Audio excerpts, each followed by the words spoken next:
نحمده ونصلي ونسلم على رسوله النبي الكريم وعلى آله وأصحابه أجمعين. اللهم صل على سيدنا ومولانا محمد وعلى آل سيدنا ومولانا محمد وبارك وسلم صلاة وسلاما كثيرا كثيرا. توفیق الہی اپنے مرشد پاک کی برکت سے عشاء کی اس نشست میں فضائل ایمان کا درس چل رہا ہے. اللہ تعالیٰ اس درس کی برکت سے ہمارے ایمان کی حفاظت فرمائے اور موت تک قبر تک اللہ ہمارے ایمان کو سلامت فرمائے. اہل ایمان کے واقعات اور حکایات عرض کی جا رہی ہیں. حضرت مالک بن دینار رحمۃ اللہ علیہ بہت بڑے اولیاء امت میں سے گزرے ہیں. فرماتے ہیں کہ ایک مرتبہ یہ بصرہ کی گلیوں میں سے جا رہے تھے اور بصرہ جو ہے وہ عراق میں ہے. راستے میں ایک باندی ایسے جاہ و جلال حشم و قدم کے ساتھ جا رہی تھی جیسا کہ بادشاہوں کی باندی ہوتی، یعنی باندی تھی لیکن بڑے شاندار انداز کے اندر، جس کے آگے پیچھے نوکر چاکر غلام اور بڑے ٹھاٹ باٹ کے ساتھ وہ جا رہی تھی جیسے بادشاہوں کی باندی ہوتی ہے. حضرت مالک بن دینار رحمۃ اللہ علیہ نے اس کو دیکھا تو آواز دے کر فرمایا کہ اے باندی، تجھے تیرا مالک فروخت کرتا ہے یا نہیں؟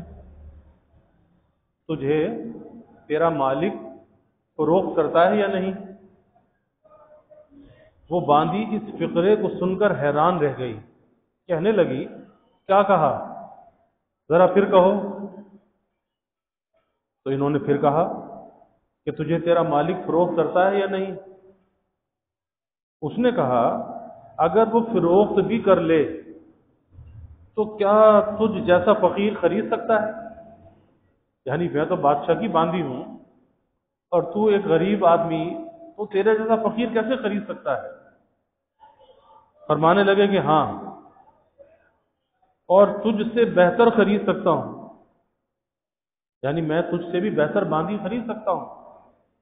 وہ باندی یہ سن کر ہنس پڑی اور اپنے خدام کو حکم دیا، جو خدام اس کے ساتھ تھے، حکم دیا کہ اس فقیر کو پکڑ لو اور اسے ہمارے ساتھ لے چلو، ذرا اس سے مذاق رہے گا، دل لگی رہے گی. خدام نے پکڑ کر ساتھ لے لیا. جب وہ گھر واپس پہنچی تو اس نے اپنے آقا سے یہ قصہ سنایا کہ یہ ایک فقیر آدمی تھا، اس نے یہ آواز لگائی کہ تیرا مالک تجھے بیچتا ہے اور ہم اسے پکڑ کر اپنے ساتھ لے آئے.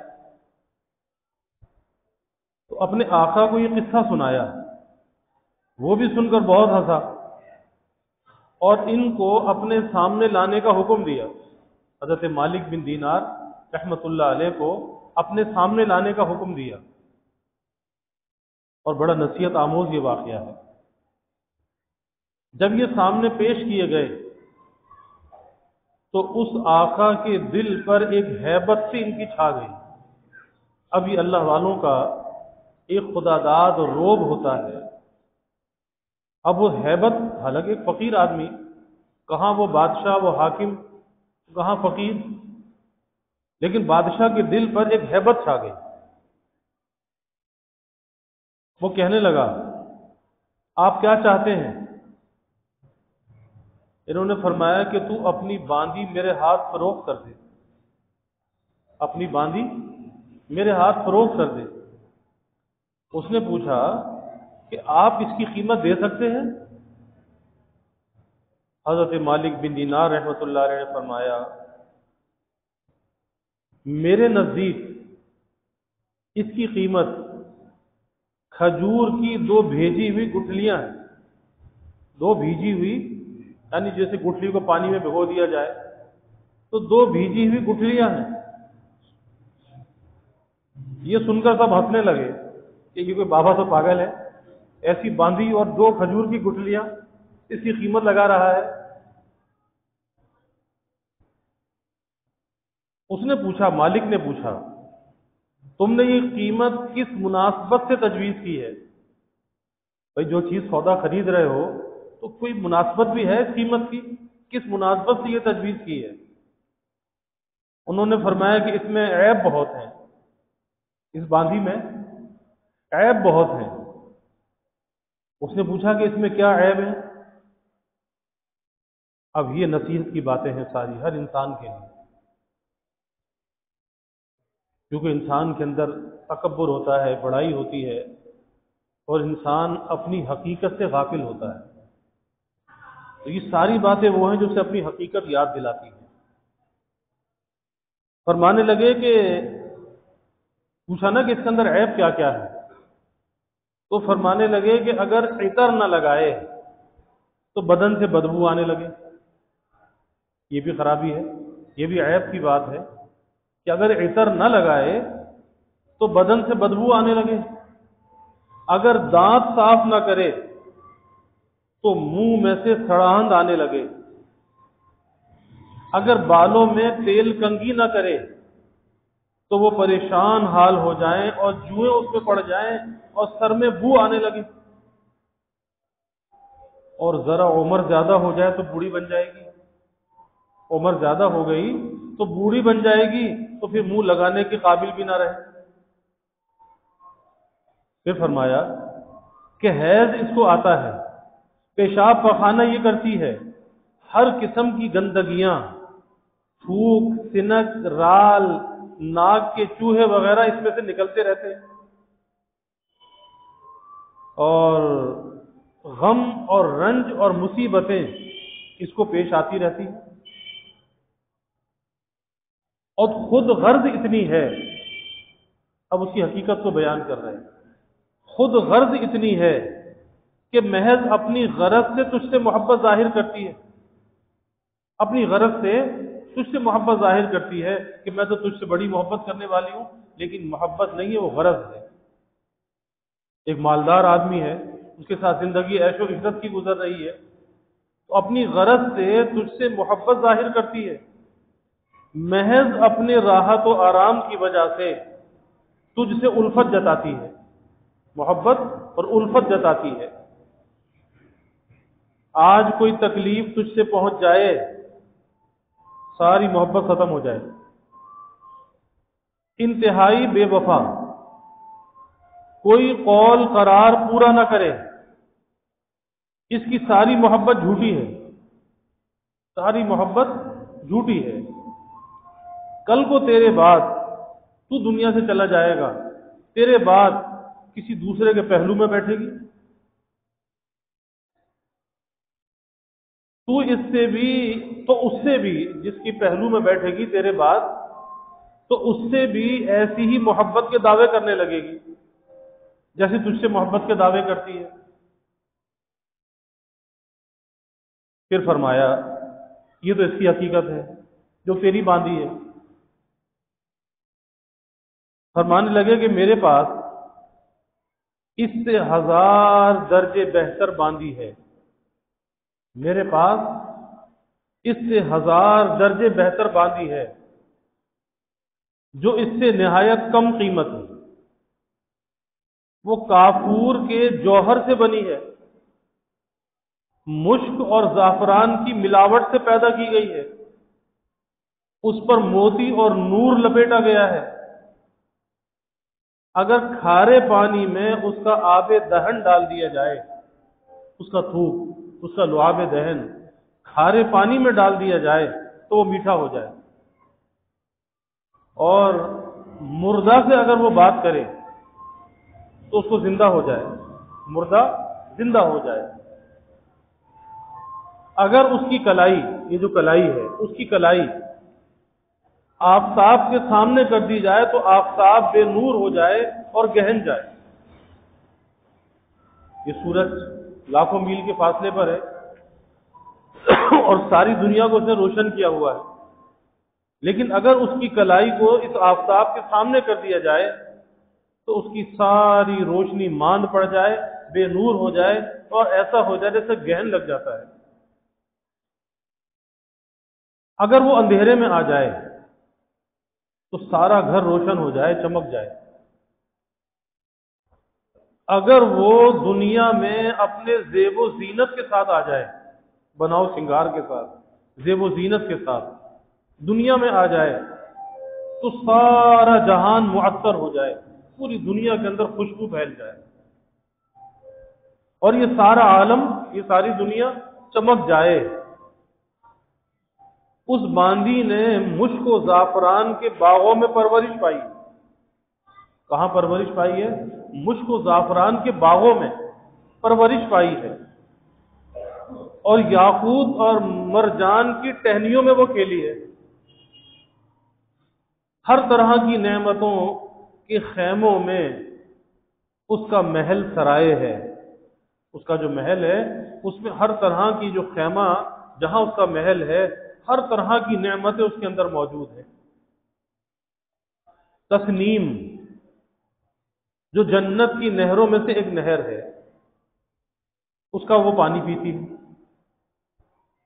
اور کبھی وعدہ خلافی نہیں کرتی، کبھی وعدہ خلافی نہیں کرتی، اپنی محبت کو نہیں بدلتی اور ہرجائی نہیں ہے کہ اس سے ناراضگی ہو گئی تو اس کے پاس، اس سے ناراضگی ہو گئی تو اس کے پاس.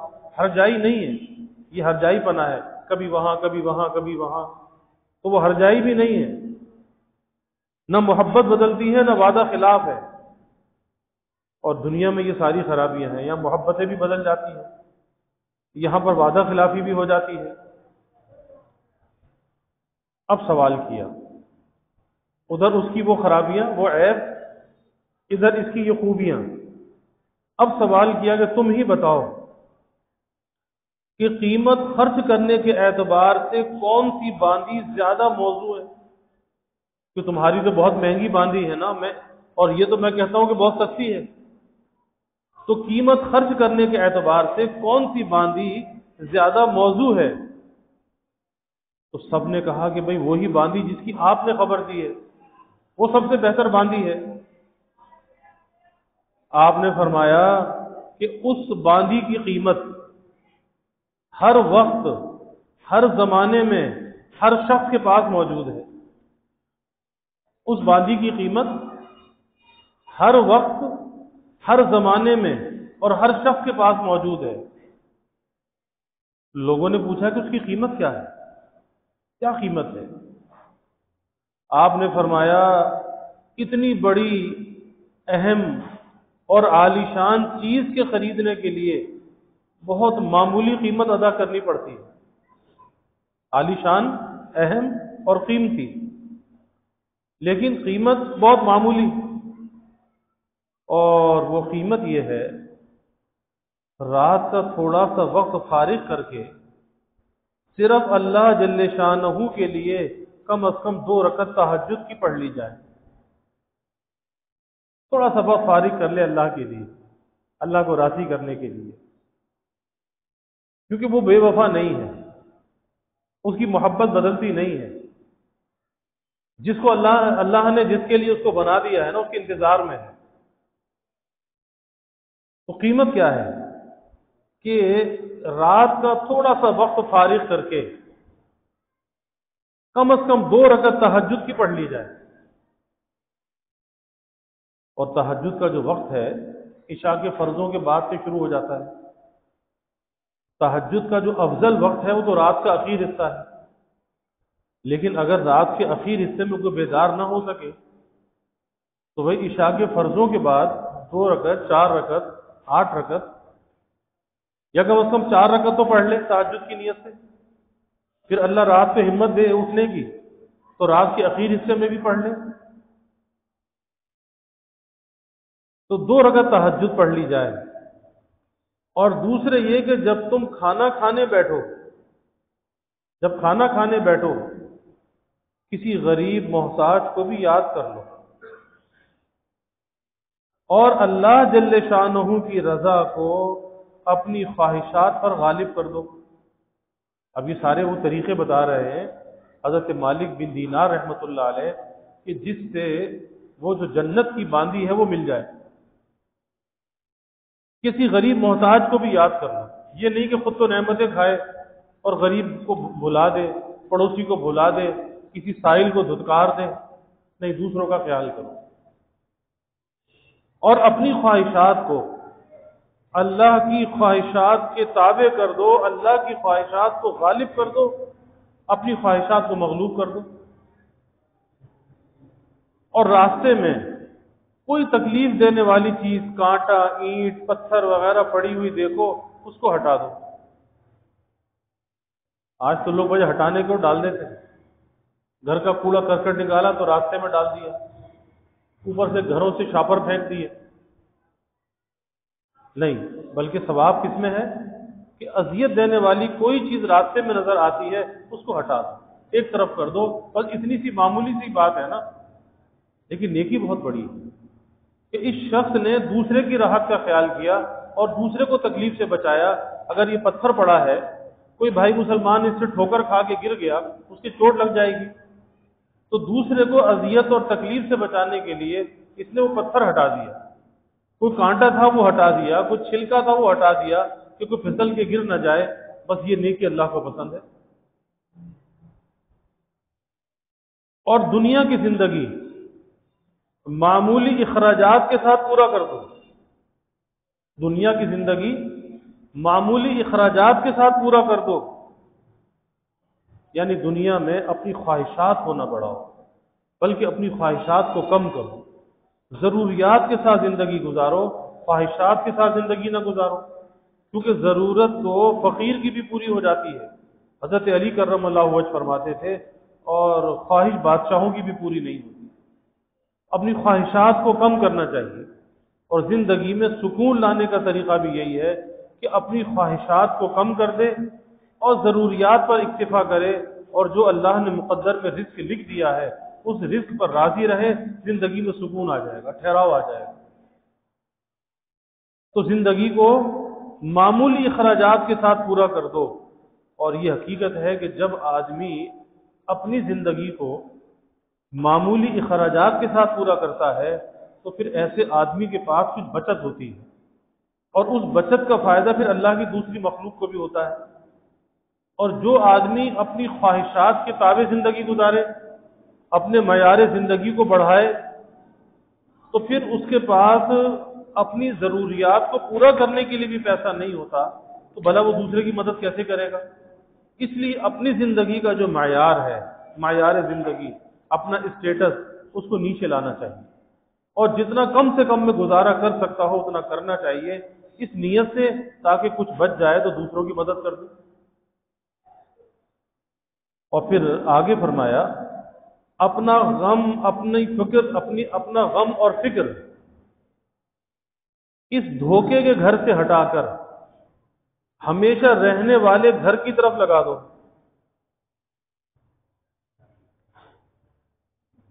اپنا، اب تو نا دنیا کا غم ہے، دنیا کا فکر ہے، اپنی فکر، اولاد کی فکر، کہاں سے کھائیں گے، کیا کمائیں گے، کیسے گزر بسر ہوگا، کیسے کاروبار بڑھے گا، کیسے بڑی نوکری ملے گی، وغیرہ وغیرہ۔ تو فرمایا کہ اپنا فکر و غم اس دھوکے کے گھر سے ہٹا کر ہمیشہ رہنے والے گھر کی طرف لگا دو کہ وہ گھر کیسے ملے گا، اس کی نعمتیں کیسے ملیں گی، پھر اس کے لیے کوشش شروع کر دو جیسے دنیا کے لیے کوشش کرتے ہو۔ فرمایا کہ ان چیزوں پر اہتمام کرنے سے، ان چیزوں پر اہتمام کرنے سے تم دنیا میں عزت کی زندگی گزارو گے، اور آخرت میں بے فکر اور اعزاز و اکرام کے ساتھ پہنچو گے، عزت کے ساتھ، احترام کے ساتھ آخرت میں پہنچو گے، اور دنیا کی زندگی بھی عزت والی گزرے گی، وہ ذلت والی نہیں ہوگی۔ اور جنت جو نعمتوں کا گھر ہے، اس میں اللہ جل شانہ کے پڑوس میں ہمیشہ ہمیشہ رہو گے۔ اللہ اپنا پڑوس عطا فرما دے گا۔ اس باندھی کے آقا نے باندھی سے خطاب کر کے پوچھا، تو نے شیخ کی باتیں سن لی؟ یہ سچ ہے یا نہیں؟ تو باندھی نے کہا کہ بالکل سچ ہے، یہ باتیں بالکل سچ ہیں۔ شیخ نے بڑی نصیحت اور خیر خواہی اور بھلائی کی بات بتائی ہے۔ اب باندھی کہنے لگی بڑی بھلائی کی بات بتائی ہے اور خیر خواہی اور نصیحت کی بات بتلائی ہے۔ اب اس کے آقا نے کہا کہ اچھا، تو اب آزاد ہے اور اتنا اتنا سامان تیری نظر ہے، یہ سامان بھی لے جا اور تو آزاد بھی ہے۔ اور اپنے سب غلاموں سے کہا کہ تم بھی سب آزاد ہو، اور میرے مال میں سے اتنا اتنا مال تمہاری نظر ہے، یہ تم لے جاؤ تاکہ تمہاری زندگی اچھی گزر جائے۔ اور یہ جو میرا گھر اور جو کچھ مال ہے، یہ سب اللہ کے راستے میں صدقہ ہے، سب کچھ اللہ کے راستے میں صدقہ ہے۔ اور گھر کے دروازے پر ایک موٹے سے کپڑے کا پردہ پڑا ہوا تھا، اس کو اتار کر اپنے بدن پر لپیٹ لیا اور سارا لباس فاخرہ اتار کر صدقہ کر دیا۔ قیمتی لباس اتار کر ایک سادہ سا کپڑا لپیٹ لیا اور سب کچھ صدقہ کر دیا۔ اب اس باندھی نے کہا کہ میرے آقا، تمہارے بعد میرے لیے بھی یہ زندگی اب خوشگوار نہیں ہے، یہ عیش و عشرت کی زندگی اب یہ میرے لیے بھی خوشگوار نہیں ہے۔ اور اس نے بھی ایک موٹا سا کپڑا پہن لیا، اپنا سارا زیب و زینت کا لباس اور اپنا سارا مال و متاع صدقہ کر کے اپنے آقا کے ساتھ ہو لی۔ مالک بن دینار رحمۃ اللہ علیہ ان کو دعائیں دیتے ہوئے ان سے رخصت ہو گئے، ان کو دعائیں دی اور رخصت ہو گئے، اور وہ دونوں اس سارے عیش و عشرت کو طلاق دے کر اللہ کی عبادت میں مشغول ہو گئے، اور اسی حالت میں ان کا انتقال ہو گیا۔ غفر اللہ لنا ولہم۔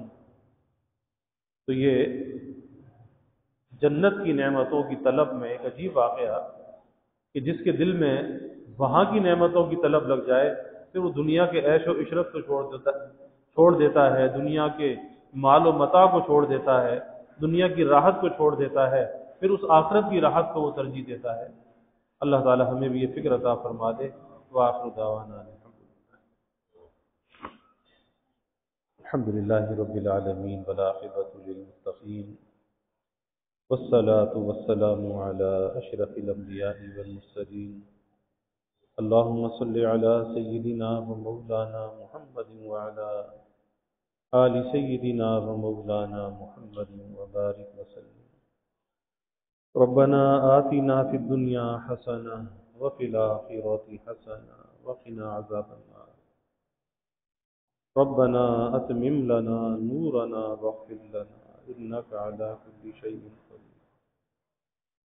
اللهم أعنا على ذكرك وشكرك وحسن عبادتك۔ اللهم وفقنا لما تحب وترضى من القول والعمل والفعل والنية والهدى إنك على كل شيء قدير۔ اللهم ارزقنا حبك وحب حبيبك صلى الله عليه وسلم۔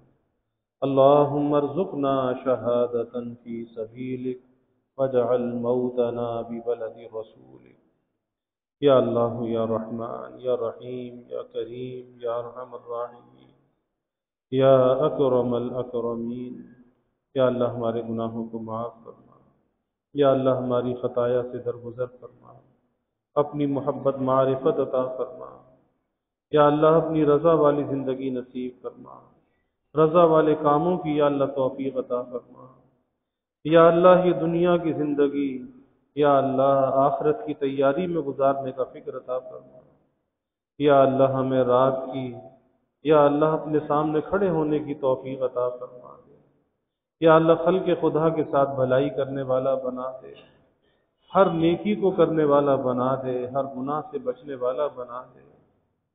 یا اللہ وہ جنت جو تو نے یا اللہ اہل ایمان کے لیے بنائی، اے اللہ اس میں جو انعامات رکھے، یا اللہ ان انعامات کا ہمیں بھی مستحق بنا دے۔ یا اللہ ہمارے پاس تو کوئی نیکی نہیں ہے، یا اللہ صحیح دامن ہے، عمل سے خالی ہے۔ اے اللہ تو اپنے فضل سے بلا حساب کے، بلا استحقاق کے، یا اللہ ہی جنت کی نعمتیں عطا فرما دے۔ یا اللہ جنت بلا حساب کے عطا فرما دے۔ یا اللہ دوزخ سے بچا لے، دوزخ کے عذابوں سے بچا لے۔ یا اللہ دوزخ سے ہم سب کو پناہ عطا فرما دے۔ یا اللہ ظاہری باطنی ہر قسمی ترقیات عطا فرما، سب کے دلوں کے نیک ارادوں کو، تمناؤں کو از غیب پورا فرما، سب کی حاجات کو پورا فرما، پریشانیوں کو دور فرما، بیماریوں سے یا اللہ حفاظت فرما، ہر ناگہانی بلا اور مصیبت سے یا اللہ حفاظت فرما، زمینی آسمانی آفات سے یا اللہ حفاظت فرما، موذی امراض سے یا اللہ حفاظت فرما۔ یا اللہ سب کے علم میں، عمل میں، رزق میں خوب خیر و برکت فرما، ابواب رزق یا اللہ کشادہ فرما، رزق حلال عطا فرما، آسان عطا فرما، برکت والا عطا فرما۔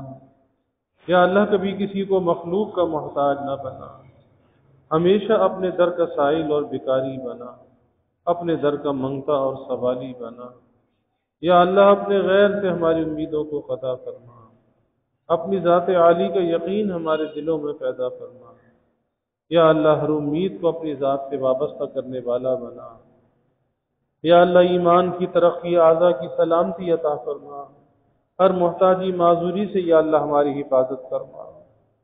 یا اللہ ہمارے ملک پر اپنی رحمتوں کا نزول فرما، اس ملک کو امن کا، سلامتی کا گہوارہ بنا۔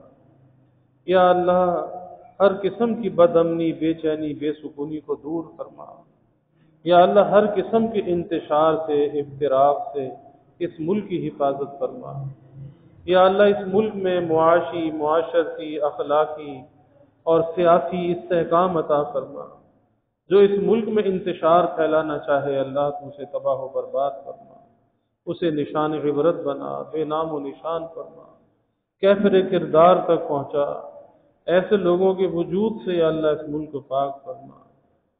یا اللہ اپنی نعمتوں کا، راحتوں کا، برکتوں کا نزول فرما، زحمتوں کو دور فرما۔ یا اللہ ہمیں دین دنیا آخرت کی ہر بھلائی عطا فرما، عافیت دارین عطا فرما، عافیت دائمہ عطا فرما۔ ربنا تقبل منا انك انت السميع العليم وتب علينا انك انت التواب الرحيم وجزا الله عنا محمدا صلی اللہ علیہ وسلم معه وآله وصلی اللہ تعالی وسلم علی النبی الکریم آمین۔